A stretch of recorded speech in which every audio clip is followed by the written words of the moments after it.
A ver, miren, haciendo un poco de memoria nada más, por partes.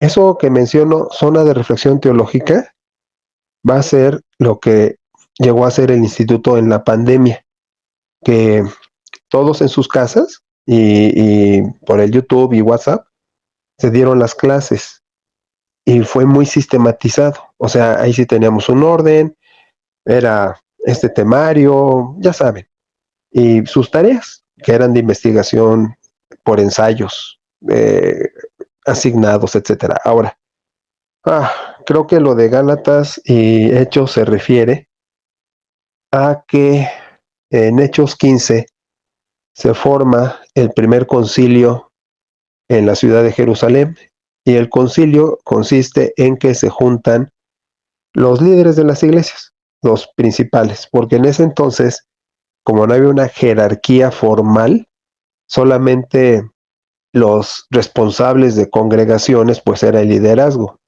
y eran mencionados por varios nombres, o podían ser obispos, podían ser presbíteros, podían ser ancianos o pastores. Cada una palabra griega era por una función en particular, no por jerarquía, sino porque uno se encargaba de una cosa, otro de otra, y así la distribución de los nombres. Después, en el instituto que viene, lo van a ver, esos nombres agarraron categorías, y ya presbítero o obispo fue más importante que pastor, etcétera, pero llegó después. Ahora, lo que pasa en Hechos 15 es que reunidos el liderazgo de las congregaciones, o los servidores, mejor dicho, se llega a una conclusión. La conclusión era que no se necesitaba más nada en la relación con Dios, sino fe, creerle. Y el problema, el punto a discutir era que algunos decían que tenían que circuncidarse conforme al rito de Moisés, pero ni era el rito de Moisés, era el pacto abrámico. Es decir, cuando Dios empieza el rollo con la humanidad, con Abraham establece un pacto y este va a ser la circuncisión. Ni siquiera era legislación, era un pacto entre Dios y Abraham. Pero eso continúa y entonces todo judío tenía que ser circuncidado.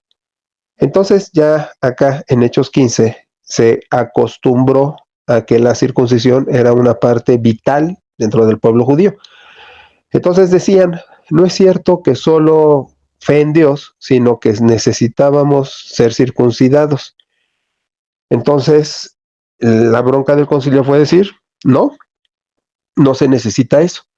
Pero el conflicto permanente que tuvo el apóstol Pablo en sus viajes misioneros, misiológicos 3, y hacer las 2/3 partes del Nuevo Testamento, fue que invariablemente de que él en una congregación enseñaba o la establecía, había atrás de él gente llamada judaizante, porque lo que pregonaban era que era necesaria la circuncisión.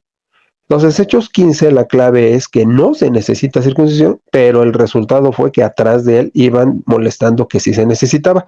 Y la relación con Gálatas, pues tendrá que ser esa, que no hay otro evangelio, que el único evangelio es el que Dios da y que no nos pide requisitos, de donde yo les digo, y lo extendemos por la teología ortodoxa, no necesitamos ni credo, ni religión, ni nada. O sea, Dios absorbe en Cristo al universo completito.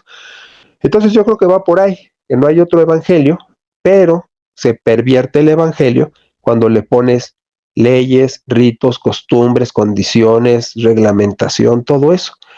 Porque todo el tenor del Nuevo Testamento es tu relación con Dios es personal.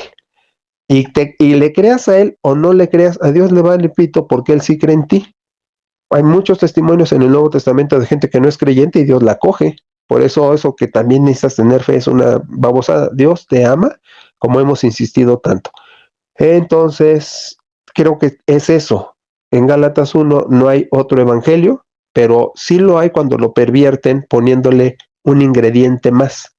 Y el ingrediente más es cualquier condición, cualquier requisito que en Hechos 15 se tumba. Aunque hay también medio mensos, dijeron, bueno, ok, nada más les vamos a recomendar que se aparten de fornicación, de ahogado y de sangre. ¿Y qué dijeron ahí? ¿Quién sabe? Fue algo totalmente cultural, pero fornicación es pornía en griego, que implica todo desorden sexual, no solo fornicar, sino todo desorden sexual. Y ahogado y sangre, pues costumbres culturales que no vienen ni al caso. Pero ni siquiera eso, o sea, uno puede comer moronga y lo que fuera. El punto es, no hay otro evangelio, porque el evangelio de Dios en Cristo es su muerte y resurrección.